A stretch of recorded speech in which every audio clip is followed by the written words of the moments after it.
기도하겠습니다. 살아계신 하나님 아버지, 저희에게 예비하신 은혜를 내려 주시옵소서. 힘들고 고단한 인생 가운데에 목마른 자로 삶을 살고 있습니다.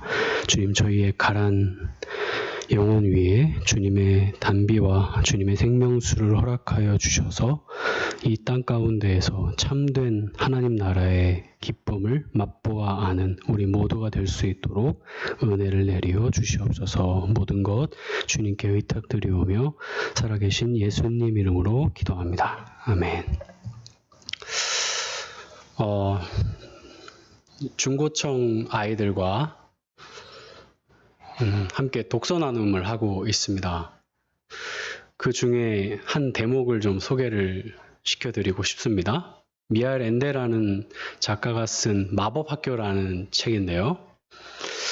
말 그대로 마법을 가르치는 학교예요.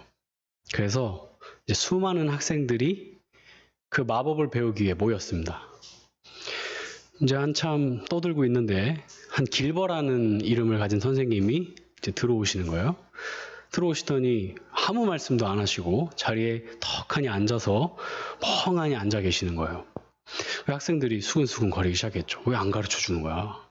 그랬더니 선생님이 딱 이런 말씀을 하십니다. 자, 학생들, 마법을 배우러 오셨죠? 마법을 배우려면 이 사실을 꼭 하나 기억해야 해요. 학생들이 그게 뭐예요, 선생님? 그랬어요. 그랬더니 선생님이 하시는 말씀, 마법을 배우려면 이 한 가지를 꼭 기억해야 하는데 그것이 무엇이냐면 내 마음에 진정으로 원하는 소원함이 있어야만 해요 라고 말씀하셨어요.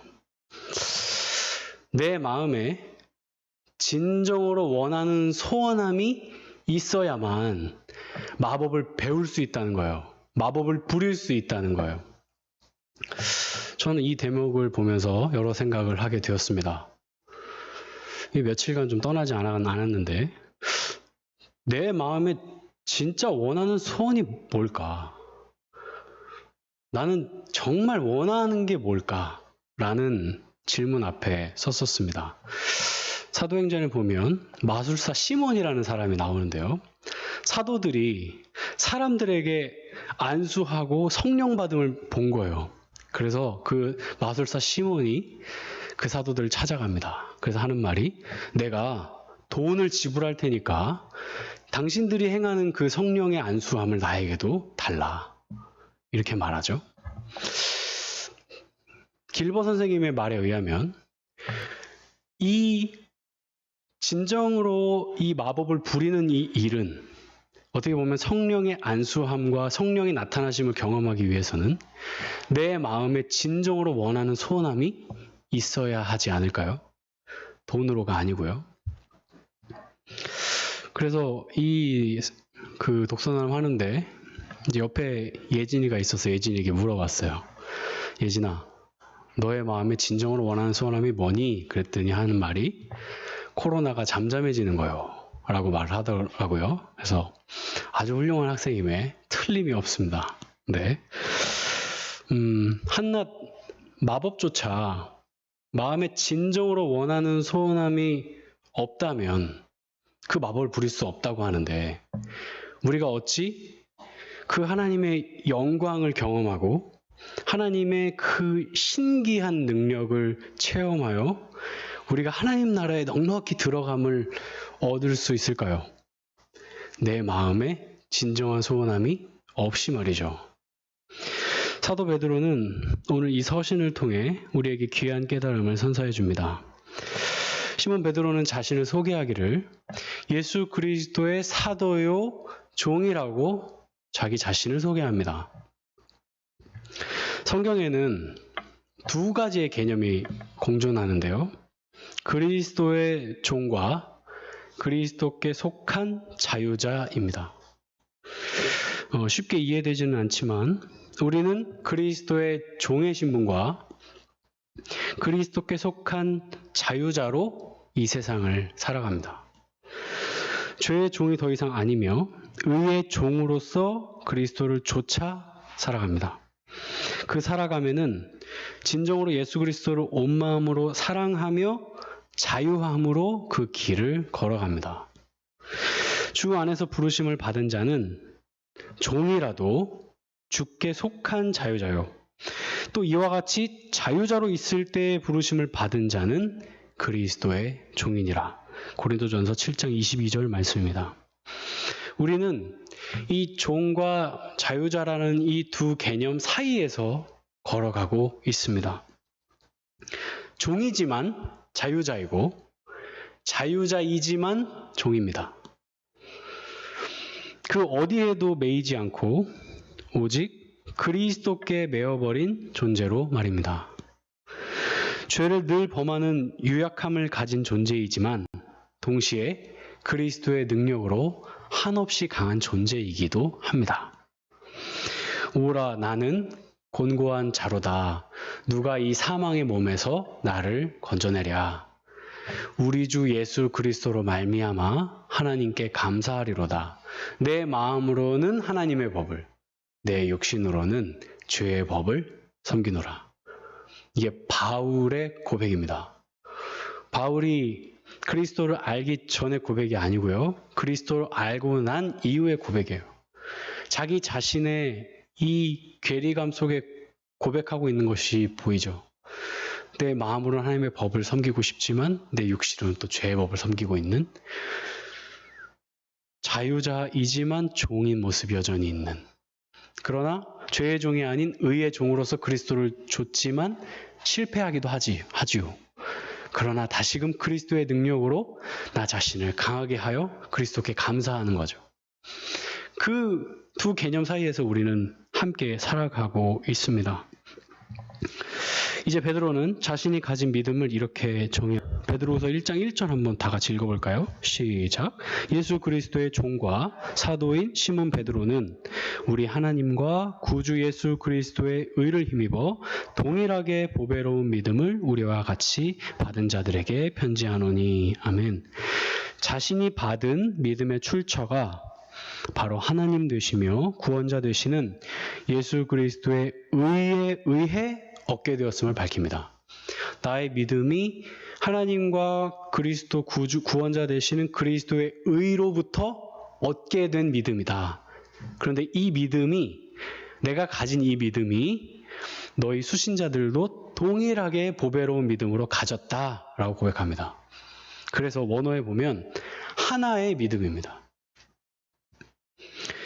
믿음은 두 개가 없습니다. 오직 한 믿음이요 같은 믿음입니다.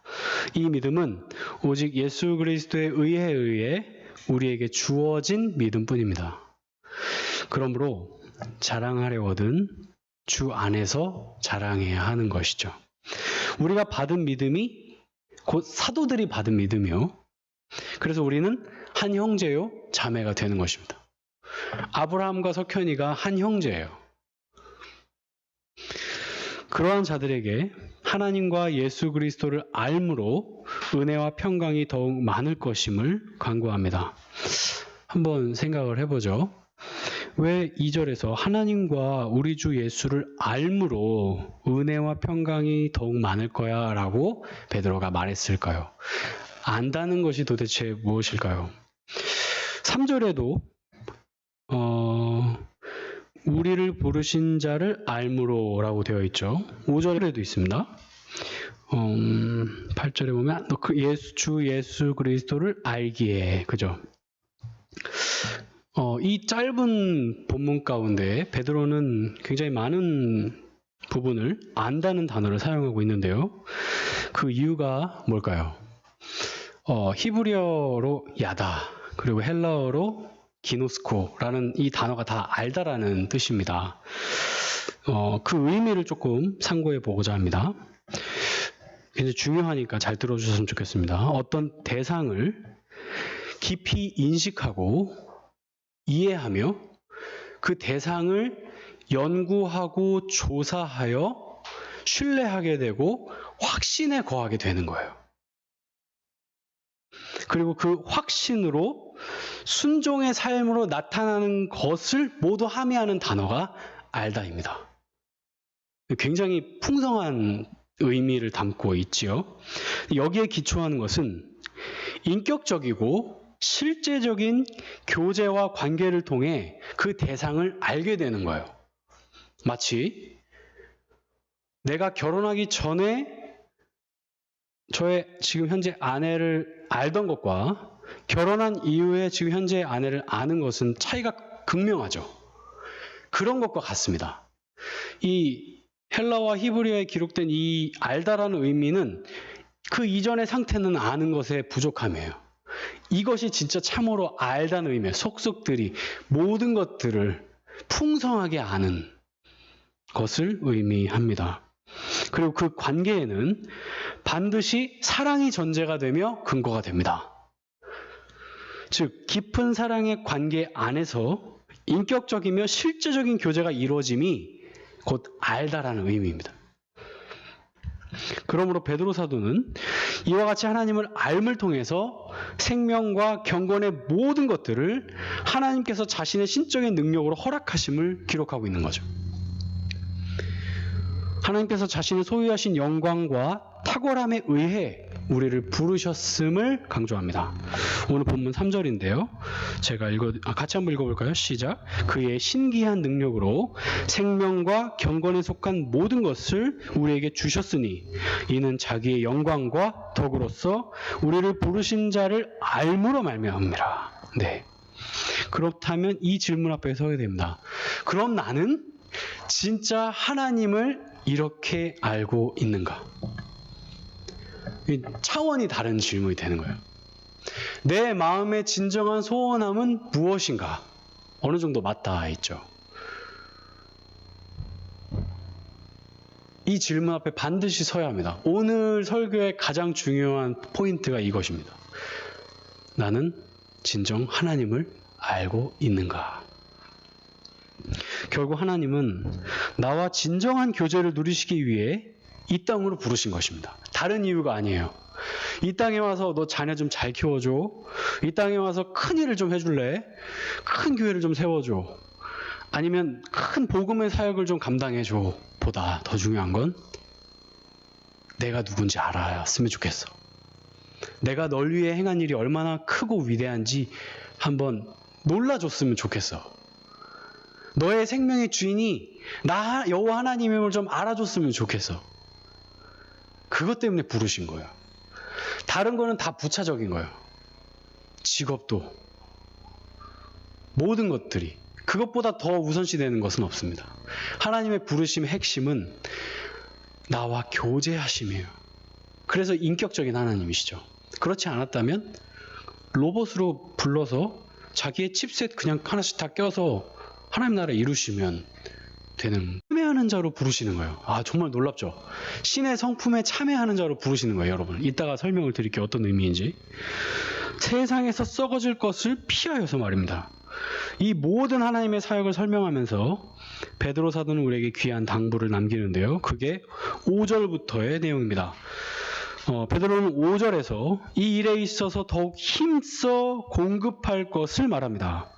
근데 여기서 베드로가 시제를 기록할 때 단회적이고 반복적인 사건으로 기록한다는 게 중요합니다. 단회적이라는 말은 딱 한 번, 그러니까 그리스도의 십자가 사건으로 모든 하나님의 백성들의 죄가 다 속죄함을 얻은 그것이 단회적이라는 의미예요. 단 한 번의 사건. 그리고 반복적인 사건으로 함께 기록하고 있는 거예요. 즉 베드로는 이러한 하나님의 신적인 능력을 이미 부여받은 내가 이제 반복적으로 너희의 믿음 가운데 이러한 요소들을 더함으로 공급할 것을 기술합니다. 이미 우리가 그 하나님의 신적인 능력을 우리가 부여받았고 그 받은 능력으로 나의 믿음에 하나하나를 공급하라는 것이죠. 여기서 꼭 짚고 넘어가야 할 것은 베드로가 신앙의 원리를 설명함에 있어서 하나님의 탁월하신 신적인 능력을 부여받은 자들임을 우리에게 분명히 하고 있다는 것입니다. 아무런 능력도 주지 않고 아무런 힘도 없이 무작정 무거운 멍에와 짐을 지우고 있지 않다는 것이죠. 그래서 예수님의 쉬운 멍에와 예수님의 가벼운 짐이라고 성경은 설명하는 것입니다. 자, 이제 베드로의 강조점을 살펴보죠. 5절에 기록한 부분을 보면 이제 원어로 보면 이런 의미가 있는데요. 이와 같은 이유로 인해 라는 의미가 있습니다. 즉 뭘 얘기하냐면 앞절 1절부터 4절까지의 이 이유 때문에 이제 너희가 이걸 하는 거야. 이거에 힘써. 이걸 공급해줘. 라고 당부하는 것이죠.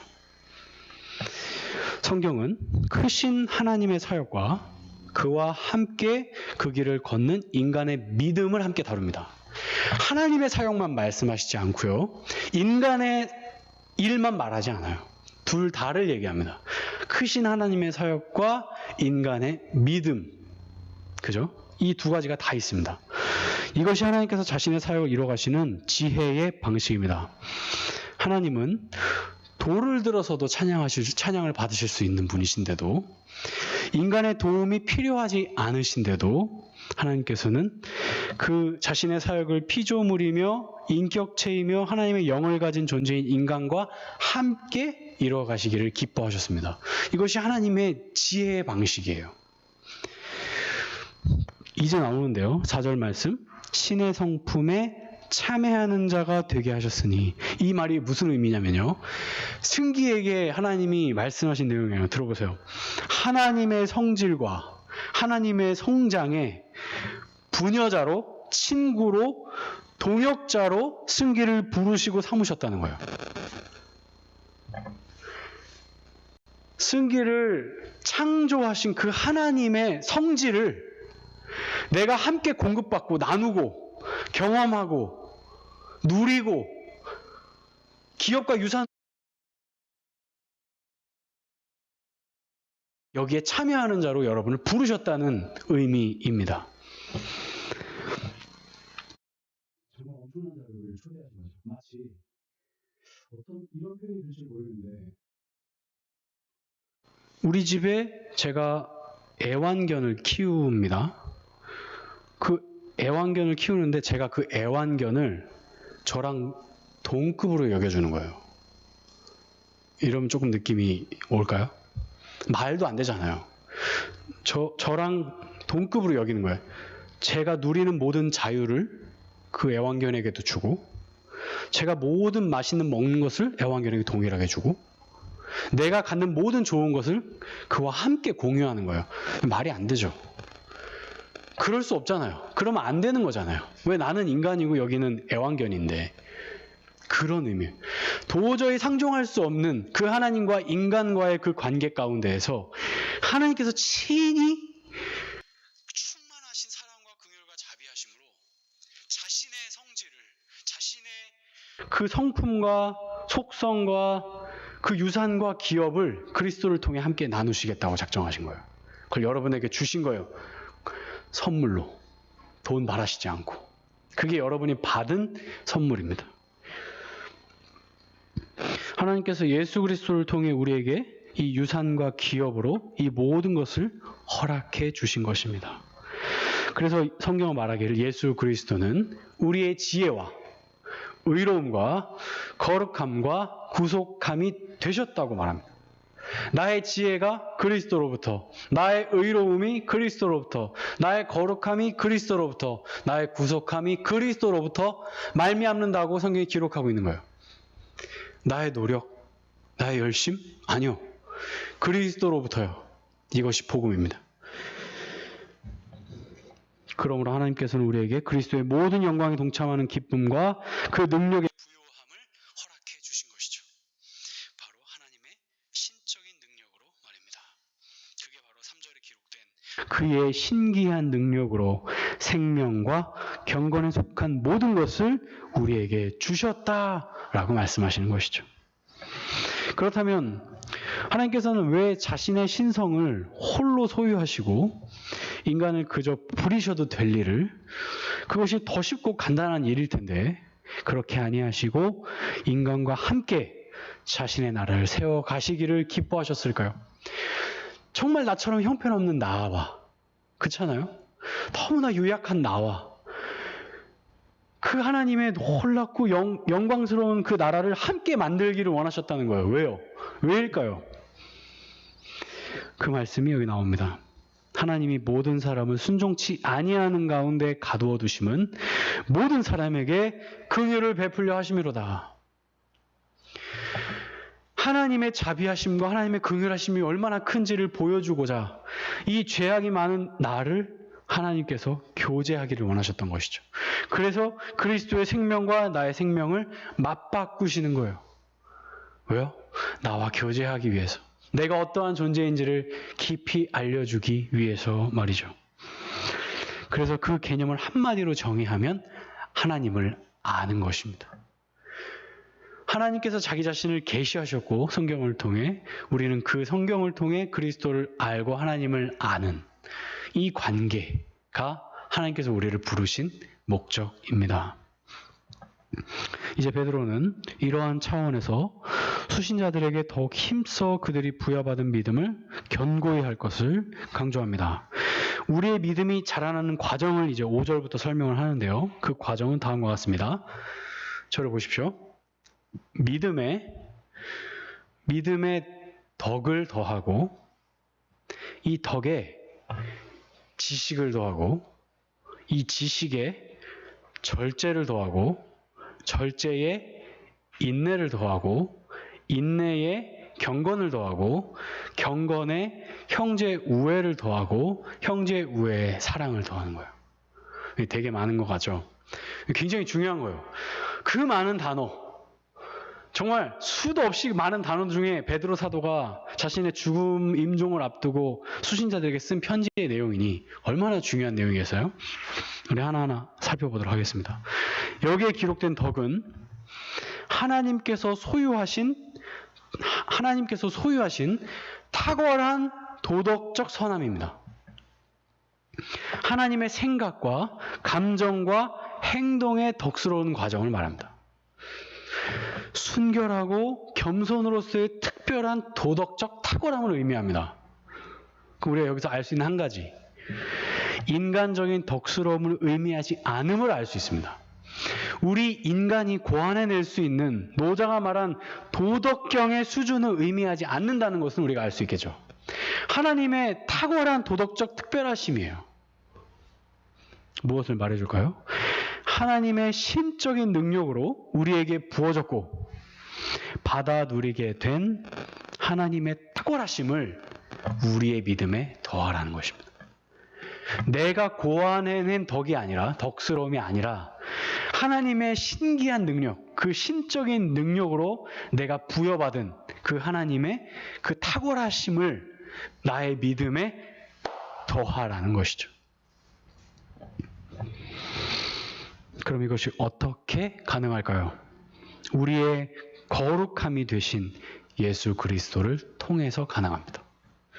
그리스도의 의를 힘입어 우리에게 허락하신 예수 그리스도의 거룩함으로 우리가 그 하나님의 신적인 능력을 그리스도를 통해 부여받게 되었고 받아서 나의 믿음에 더하는 것이죠. 믿음의 주요 온전케 하시는 이인 예수를 바라보자. 이 영어식으로 표현하면 이런 의미예요. 믿음의 설립자요, 믿음의 완성자인 예수를 바라보자, 이런 의미예요. 믿음의 시작도 예수 그리스도이시오, 믿음의 완성도 예수 그리스도이십니다. 그 성경은 말하기를 그는 알파와 오메가요, 처음과 나중이라 라고 말씀하신 거예요.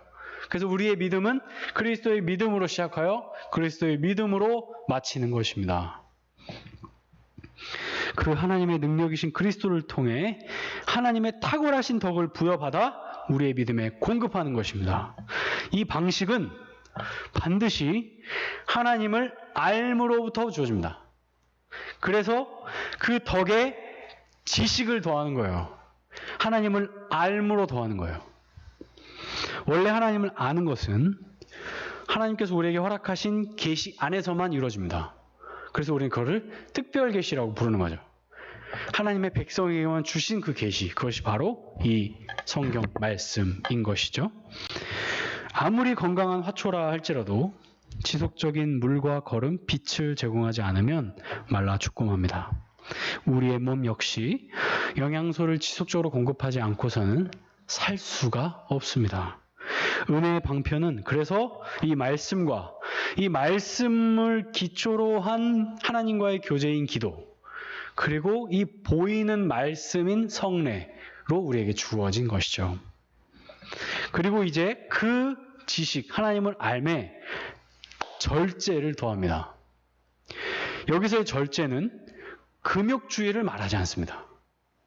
성경은 금욕주의를 지지하지 않습니다.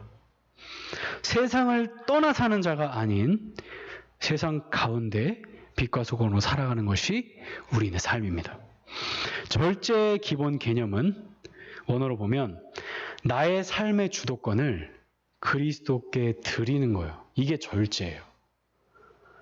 내가 절제해야지가 아닌, 여기서 베드로 사도가 말한 이 절제의 개념은 나의 삶의 주도권을 그리스도께 드리는 것을 말합니다. 자기의 정욕대로 살아가지 않으며 자신을 쳐서 복종시키며 그리스도의 원함을 따라 살아가는 삶입니다. 이런 측면에서 나의 욕구를 억제하는 것은 합당하죠. 그렇죠? 그러나 금욕을 위한 주의로 가면 그것은 성경이 지지하지 않습니다. 금욕을 위한 금욕은 옳지 않은 것이죠. 나의 삶의 주인이 내가 아닌 그리스도로 바뀌어 그분이 원하시는 삶을 살아가는 것을 말합니다. 그러므로 여기에서 순종의 개념이 도출되는 것이죠. 그리스도인에게 방종은 성경이 지지하지 않습니다. 순종이 제사보다 낫고 듣는 것이 수양의 기름보다 나으니 성령의 열매 가운데 절제가 있는 것입니다. 그리스도로부터 받은 자유로 방종의 삶을 살지 않고 오히려 그리스도의 종으로 사는 것입니다. 이 의미를 조금만 더 생각해 보죠. 서두에 밝힌 대로 우리의 정체성은 종이지만 자유자입니다. 그러나 그 자유는 방종을 위한 자유가 아니죠. 죄를 마음껏 지으라고 준 자유가 아닙니다. 그 자유로 기쁨과 소원함으로 그리스도를 사랑하게 되는 것이죠. 억지로 주님을 따르는 것이 아닌 마음의 진정한 소원으로 주님을 따르는 것입니다. 그래서 알매는 반드시 사랑이 수반됩니다. 사랑이 결여된 관계는 온전하지 않습니다. 최근에 정말 제가 재미있게 본 프로그램이 하나 있는데요.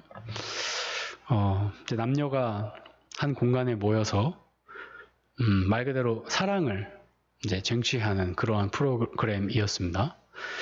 이제 어느덧 시간이 흘러서 마지막 데이트를 앞두고 이제 여성들에게는 엽서 한 장씩을 주고 거기에 자신이 생각하는, 자신을 표현하는 글귀를 남길 수 있게 해줬고요.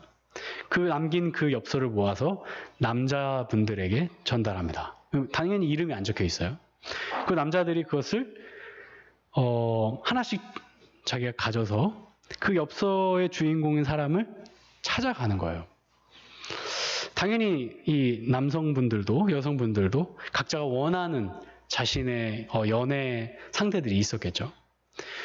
근데 이 남자들의 무리 중에 한 사람이 사실은 사랑하는 그런 한 사람이 생겼습니다. 근데 도저히 이제 엽서를 봐도 모르겠는 거예요. 그 사람이 도대체 뭐라고 기록했을까 모르겠는 거예요. 그래서 그냥 다른 남자분들에게 다 먼저 양보합니다. 먼저 가지시라고. 그 남은 한 장을 가지고 이제 이 엽서의 주인공을 찾아 가게 됩니다. 근데 가는데 자포자기한 상태로 그렇게 누군가를 찾아갔는데 그 자리에 자신이 그토록 기다리던 그 여인이 서 있는 거예요. 그러면서 그 남자가 그 여인을 보고 처음으로 말하는 말이 이 말입니다. 난 이제 됐어. 난 더 이상 바랄 게 없어. 아직 그 여인과 그 남자가 마지막에 커플이 성사된 것도 아니에요. 그리고 마지막 데이트를 하지도 않았어요. 근데 이렇게 말하는 거예요. 난 이제 됐어. 난 더 이상 바랄 게 없어. 왜 그러죠? 그 남자는 그 그 여인의 존재만으로 모든 것을 다 가진 거예요, 이미. 그 여인이 가진 재산, 그 여인이 가진 뭐 때문에 그 여인을 사랑한 게 아니라 그 여인 자체를, 그 존재를 사랑했기 때문에 그냥 그 여인이 내 앞에 서 있게 되었고, 정말 자포자기한 상태로 왔는데 그 여인이 나와 이 마지막 데이트를 할 수 있는 기회가 주어졌으니 자기는 더 이상 바랄 게 없는 거죠. 이게 사랑입니다. 이게 사랑이에요. 그 여인의 존재가 남자에게 충분한 만족과 위로, 평안, 사랑을 선사해 준 것이죠. 이것을 성경에 한번 대입해 볼까요? 우리는 모두 그리스도를 신랑으로 맞이한 거룩한 신부입니다. 나의 유일한 신랑 되신 예수님과 교제하기 위해, 사랑을 나누기 위해 다른 남자들에게 주었던 시간과 관심들을 거두는 일이 고통스러운 일일까요? 오히려 나의 유일한 님이 아닌 다른 이성과 마지막 데이트를 하는 일이 더 아쉽고 서운하고 고통스러운 시간이 아닐까요? 이것이 성경이 말하는 절제의 개념입니다. 그리고 그 절제에 이제 인내를 더합니다. 여기서의 인내는 기본적으로 다시 오실 그리스도의 재림을 고대함을 뜻합니다. 그의 다시 오심을 바라보며 오늘의 고난을 견디는 것이죠. 애매한 고난조차 예수의 흔적으로 받는 것입니다. 이러한 인내의 과정 가운데 나의 삶의 주도권이 나로부터 그리스도께로 바뀌어가는 것이죠. 이것이 성화입니다. 나의 모난 부분이 깎여집니다. 농부이신 그 하나님을 통해 나의 가지치기가 이루어지므로 아픔도 경험합니다. 예수님께 나의 삶의 운전대를 맡기는 일은 그리 쉬운 일만은 아닙니다. 왜냐하면 나의 옛 본성이 계속해서 꿈틀대기에 그러합니다. 자유함으로 맡겨드리지만 때로는 나의 육체가 주인 노릇하려 합니다. 그때마다 바울이 말한 대로 내 몸을 쳐서 복종시키는 것이죠. 그리고 그 인내에 이제 경건을 더합니다. 경건은 하나님께로 향한 경외심을 뜻합니다. 경외심은 하나님을 철저히 사랑하면서 비롯됩니다. 사랑함으로 깊은 교제 가운데 존경함을 갖게 되는 것입니다. 그래서 기본적으로 존경과 경외심은 그 존재를 사랑하면서 비롯됩니다. 단순히 예배에 참석하는 열심만을 뜻하지 않습니다. 내 인생의 행복을 얻기 위한 경외심을 갖는 것도 아닙니다. 실제적인 그분과의 만남과 교제 가운데 일어나는 것이 경외심입니다. 그러므로 경건은 반드시 하나님을 알면서 출발합니다. 그리고 그 경외심은 반드시 그리스도의 좁은 길을 따라 걷는 행동으로 나타날 것입니다. 이것이 알다라는 의미입니다. 그리고 이제 그 경건에 형제 우애를 더합니다. 그도 그럴 것이 참된 율법의 완성은 하나님 사랑과 이웃 사랑으로 귀결되기에 그러합니다. 바울이 말한 바 그리스도의 법을 성취하는 것이죠. 형제를 사랑하지 않는 자는 눈에 보이지 않는 하나님을 사랑할 수 없다고 사도 요한은 말합니다. 그리고 하나님으로부터 부여받은 충만한 사랑으로 이웃을 사랑하는 자리에 서게 되는 것입니다. 그래서 맨 마지막이 그 형제 우애에 사랑을 더하는 것입니다. 그렇게 믿음과 사랑은 깊은 연관성을 갖습니다. 오늘 사실 핵심은 그 알다와 믿음과 사랑의 연관성이 될 건데요. 하나님께로부터 부여받은 믿음은 그 사랑을 먹고 무럭무럭 자라납니다. 그리고 그 사랑의 씨가 하나님의 탁월하심과 하나님의 지혜와 절제, 인내, 경건, 형제 우애로 나타나며 거기에 사랑이, 이게 사랑이 아가페거든요. 그 아가페가 더해지는 것이죠. 바로 이것이 열매 맺는 삶이요 나의 믿음이 자라나는 과정입니다. 그럼 여기서 한 번만 점검해 볼게요. 나의 믿음은 지금 어느 정도쯤 와 있을까요? 생각을 한번 해보시면 좋겠습니다. 나의 믿음이 어느 정도에 와 있는지 말이죠. 10절에서 베드로는 이렇게 고백하는데요. 한번 다 같이 읽어볼까요? 베드로후서 1장 10절입니다. 시작. 그러므로 형제들아 더욱 힘써 너희 부르심과 택하심을 굳게 하라. 너희가 이것을 행한즉 언제든지 실족치 아니하리라. 아멘. 우리가 신앙의 경주를 완주하기 위해서 그리스도의 본을 조차 그의 길을 따라 걷는 일에 있어서 하나님께서 우리를 부르심과 택하심을 굳게 하기 위해 더욱 힘써야 할 것입니다. 여기서 힘쓰라는 단어는 능동명령법이에요. 헬라어에는 뭐 능동도 있고 뭐 수동도 있고 뭐 능동과 수동이 이렇게 사실은 겹쳐져 있는 것도 있거든요. 근데 여기서는 지금 베드로는 능동으로 말하고 있는 거예요. 너희가 열심히 힘써야 해 라고 말하는 거예요. 그것도 명령하는 거예요. 부탁이 아니라 명령이래요. 굉장히 중요하다는 것이죠. 왜냐하면 이 10절에 기록된 말씀 중에 언제든지 실족치 아니하리라 라고 기록되어 있는데 이게 무슨 말이냐면 결단코 확정적으로 확실하게 이렇게 하면 실패하거나 실족하지 않아 라고 강조하고 있는 거거든요. 그럼 반대로 말하면 이렇게 하지 않으면 반드시 실족하게 된다는 거예요. 이게 지금 베드로가 얼마나 마지막 자기 임종을 앞두고 강력하게 말하고 있는지 그의 목소리가 들리시죠? 베드로가 말한 대로 이 일은 지속적으로 계속해서 반복적으로 해야 할 일임을 알려줍니다. 우리에게 주어진 책무예요. 네. 우리를 부르심과 택하심의 목적은 삼위 하나님의 존재를 깊이 인식하고 알므로 그와의 인격적인 관계와 교제를 받아 누림에 있습니다. 사실은 하나님께서 우리를 먼저 찾아오셨고 그 찾아오신 하나님을 우리가 받아 누리게 되는 거죠. 그게 믿음이거든요. 그리고 또 한 가지를 베드로는 강조하죠. 이 방식 안에서 영원한 하나님의 나라에 들어감을 풍성히 얻게 될 거야 라고 강조합니다.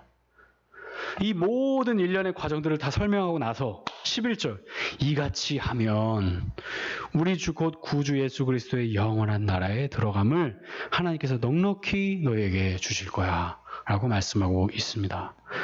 그도 그럴 것이 하나님의 존재를 깊이 인식하고 알므로 그와 인격적인 교제와 관계를 받아 누리는 것이 영생이요 하나님 나라이기 때문에 그렇습니다. 영생은 유일하신 참 하나님과 그가 보내신 자 예수 그리스도를 아는 것이거든요. 여기서 안다는 단어가 오늘 베드로 사도가 계속 얘기한 그 알다랑 같은 단어예요. 그게 영생이래요. 하나님과 그리스도를 아는 게 영생이래요. 아, 제가 어떻게 해야 영원한 생명을 얻을까요? 하나님을 알면 되는 거예요. 하나님을 알고 계십니까? 그러면 영생을 누리고 계시는 것입니다. 회개하라 천국이 가까이 왔느니라. 예수님의 첫 마디예요. 왜요? 예수님이 하나님 나라이시거든요. 내가 네 앞에 왔어. 하나님 나라가 가까이 온 거지. 하나님 나라는 너희 안에 있느니라. 어떻게요? 내가 너희 안에 거하고 너희가 내 안에 거하면, 내 말이 너희 안에 거하면, 이게 하나님 나라예요. 아는 거, 관계, 교제, 실제적이고 인격적인, 멀리 계시는 누군가의 제3자를 섬기는 것도 아니고 보이지 않는 하나님을 섬기는 것도 아니에요. 성경 안에 계시는 그리스도, 그 안에 있는 나를 보고 알고 깨닫고 그 안에서 깊은 교제를 누리는 거죠. 그러면서 그 그리스도를 보고 이렇게 말하는 거죠. 주님, 전 더 이상 바랄 게 없습니다. 다 가졌네요.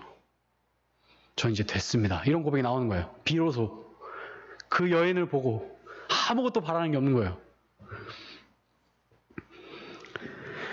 하나님의 나라는 먹는 것과 마시는 것이 아니요 오직 성령 안에서 의와 평강과 희락이라. 나의 의로움, 나의 평강, 나의 참된 기쁨 어디에 있다고요? 하나님 나라. 하나님 나라는 어떻게 얻는다고요? 그리스도를 통해. 말씀을 맺고자 합니다. 하나님께서는 자신의 신적인 능력을 우리에게 부여하셔서 궁극적으로 우리를 하나님의 영광의 나라에 들어감을 풍성히 얻도록 이끄실 것입니다. 이게 여러분에게 하신 약속이에요. 약속. 4절. 그 보배롭고 지극히 큰 약속을 우리에게 주사. 이 약속으로 말미암아. 그죠? 이 약속은 변할까요? 안 변할까요?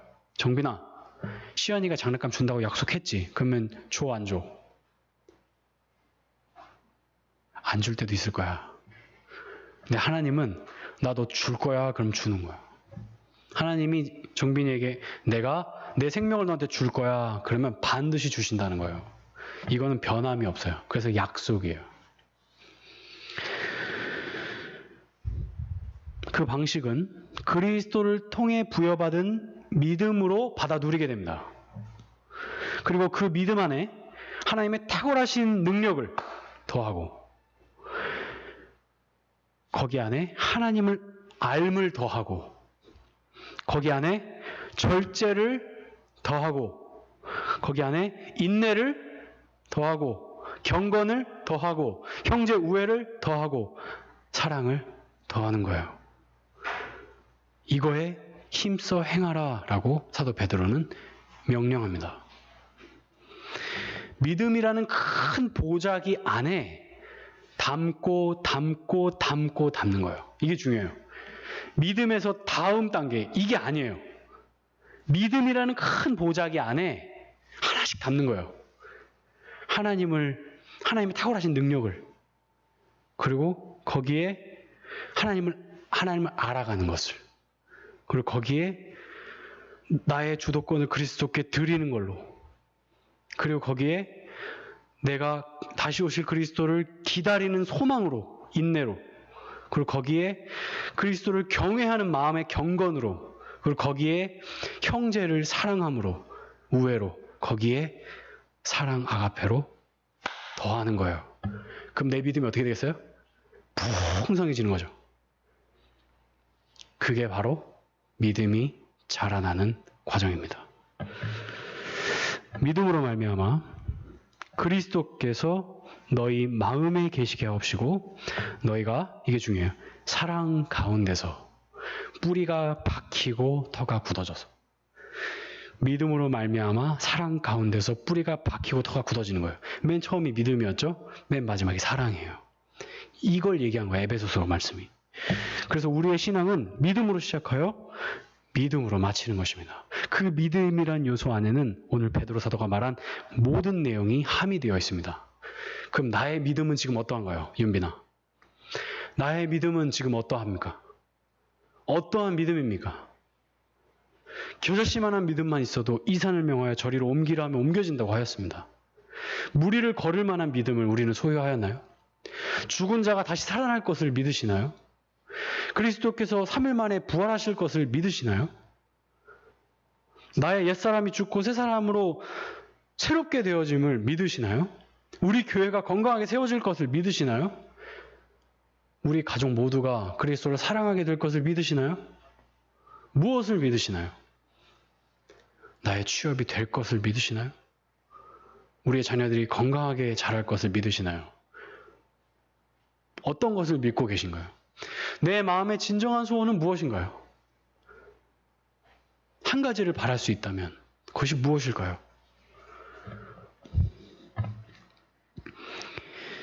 우리 모두가 인생 가운데 이 믿음의 과정을 경험하게 될 것입니다.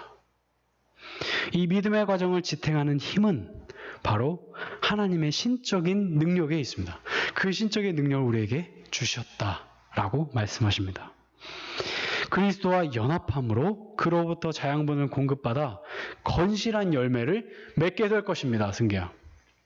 이러한 믿음의 과정을 경험하여 하나님께서 나를 부르신 부르심과 택하심을 굳게 하는 우리 모두가 될 것입니다. 그 과정이 때로는 이해되지 않고 버겁고 무거운 멍에와 짐으로 여겨질 때도 있을 것입니다. 그럴 때마다 우리가 당하는 환난을 이미 그리스도께서 몸소 당하셨고 이기셨음을 꼭 기억하시기 바랍니다. 우린 홀로 그 길을 걷는 자가 아니에요. 그리스도께서 우리와 함께 그 길을 걸어가십니다. 그 환난은 그래서 소망을 낳는 거예요. 소망 되신 그리스도. 우리의 소망 되신 그리스도를 부여잡고 믿음의 길을 걸어갑시다. 하나님께서 우리 모두에게 구주 예수 그리스도의 영원한 나라에 들어감을 넉넉히 주실 것입니다. 기도하겠습니다. 하나님 아버지, 오늘 베드로 사도를 통해 나의 믿음이 어떻게 자라가는지를 보았습니다.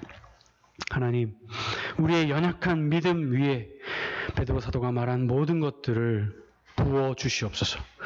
그래서 정말 주님을 깊이 알고 이해하고 조사하고 연구하고 그분을 신뢰하고 확신하여 정말 나의 신념이 되어지고 정말 주님을 깊이 알므로 인격적이고 실제적인 만남과 교제가 우리 모두의 삶에 일어날 수 있도록 은혜를 베풀어 주시옵소서. 그래서 우리의 참된 위로자 되시고 평안이 되시고 희락이 되시는 그 그리스도와 함께 영원토록 마음껏 즐거워하는 우리 모두가 될 수 있도록 은총을 내리어 주시옵소서. 모든 것 주님께 감사드리며 예수님 이름으로 기도합니다. 아멘.